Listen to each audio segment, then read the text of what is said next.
दोस्तों, आप पानी और खाना खाने के बगैर रह सकते हैं, मगर इंटरनेट 30 मिनट तक इस्तेमाल किए बगैर नहीं रह सकते। दोस्तों, क्या आपको मालूम है कि इंटरनेट कैसे हम तक पहुंचता है? अगर मैं कहूं कि यह समंदर में से चलता है तो आप यकीन नहीं करेंगे, मगर यह सच है। यकीन नहीं आया ना? तो चलिए देखते हैं कि कैसे इंटरनेट समंदर में से चलता है। अगर आपको यकीन नहीं आ रहा तो आप भी 19% लोगों के साथ हैं, क्योंकि इनको भी नहीं पता था कि इंटरनेट समंदर के जरिए से हम तक पहुंचता है। और अब आपके जहन में ये सवाल उभर रहे होंगे कि इंटरनेट तो सैटेलाइट और टावर्स की मदद से चलता है, और सैटेलाइट से टावर सिग्नल कैच करके हम तक इंटरनेट भेजते हैं।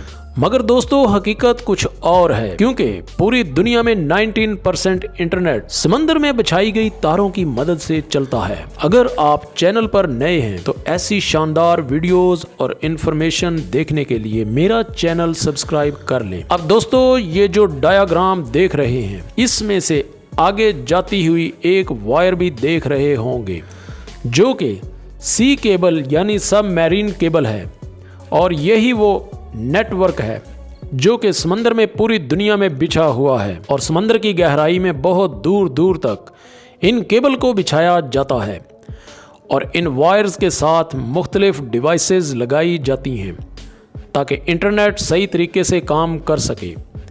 दोस्तों, इस केबल के साथ कई मुल्कों को जोड़ा जाता है।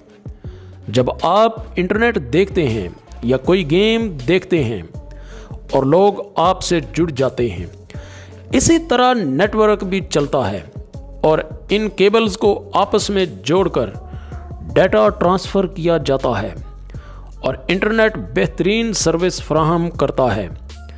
ये जो आप एम्पलीफायर देख रहे हैं, ये सिग्नल क्वालिटी को बढ़ाने के लिए लगाया जाता है। दोस्तों, इंटरनेट केबल को सबमरीन के ज़रिए समंदर में बिछाया जाता है, और दोस्तों, इसे बिछाना बहुत कॉस्टली होता है। दोस्तों, इन केबल को डबल बिछाया जाता है, क्योंकि समुद्री तूफान या कोई हादसा या समंदर में बड़ी बड़ी मछलियां इसे नुकसान ना पहुंचाएं, क्योंकि इसकी रिपेयरिंग में बहुत टाइम लगता है। ये बहुत मुश्किल काम है, क्योंकि अगर एक केबल टूट जाए तो दूसरी केबल इंटरनेट बहाल रखती है।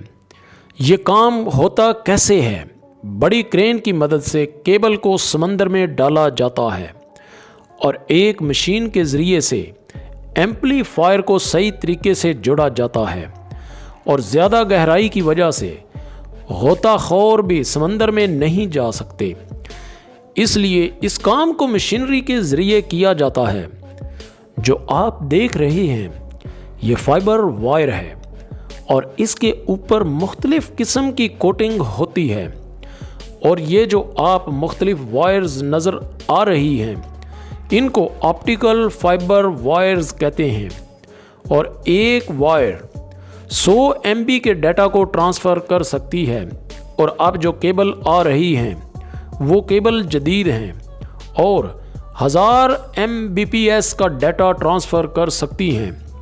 दोस्तों, अपने केबल से सारे सर्च इंजन को डाटा ट्रांसफ़र होता है, और अगर बाई चांस कोई वायर डैमेज हो जाती है तो गोताखोर समंदर में जाकर उसे रिपेयर करते हैं। और दोस्तों, एक वायर 25 साल तक चल सकती है, और इसी वजह से इस पर काई जम जाती है, और बहुत सी कंपनियां ये काम करती हैं।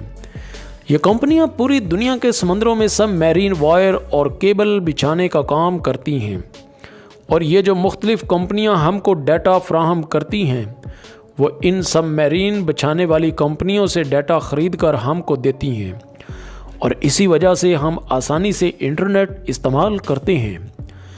और अब 5G हाई स्पीड इंटरनेट की मांग को पूरा करने के लिए मुख्तलिफ कंपनियों ने जदीद वायर अंडर वाटर बिछाना शुरू कर दी हैं। जी दोस्तों, कैसी लगी आज की वीडियो? अगर आपके माइंड में कोई सवाल है तो कमेंट बॉक्स में अपनी कीमती आरा से ज़रूर आगाह कीजिएगा। अगर आप चैनल पर नए हैं तो मेरे चैनल को सब्सक्राइब कर लें और बेल आइकन को दबा दें ताकि आने वाली न्यू वीडियोस का नोटिफिकेशन बर वक्त आपको मिल सके। नेक्स्ट वीडियो के लिए इजाज़त, अल्लाह हाफिज़।